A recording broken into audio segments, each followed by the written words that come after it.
5 ওয়াক্ত নামাজি বলে হুজুর আমার তো বিপদ ছাড়ে না, আমি তো গরিব, তারপরে আল্লাহ আমাকে কেন বিপদ দেন?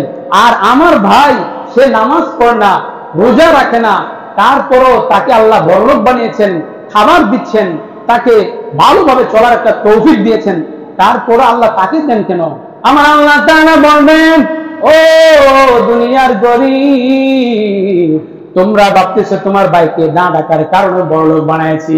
না না না, আমি আল্লাহ দুনিয়ায় হচ্ছি রহমান, তাকে আমি পরীক্ষা করবো, মরার পরে ধন সম্পদ দিলাম, বড়লোক বানাইছি, ভালো ভালো পোশাক পরিধানের ব্যবস্থা করে দিয়েছি, তারপরে সে আমাকে ডাকে নাই, এই জন্য আমি তাকে জাহান্নামে দিব। আর তোমাকে আমি গরিব বানিয়েছি, তুমি আমাকে পরীক্ষার ফলাফল যখন পাস হয় তখন মানুষের প্রতি আনন্দ হয়, এমনি ভাবে আল্লাহ তাআলা বলবেন এখন তুমি পরীক্ষায় পাস করেছো, সঙ্গে সঙ্গে আল্লাহ তাআলা এই গরিব অবস্থায় নামাজ রোজা হজ যাকাত সব কিছু করার পরে মরার পর আমার আল্লাহ তাআলা ওই ব্যক্তিকে জান্নাত দিয়া দিবেন। সুবহানাল্লাহ।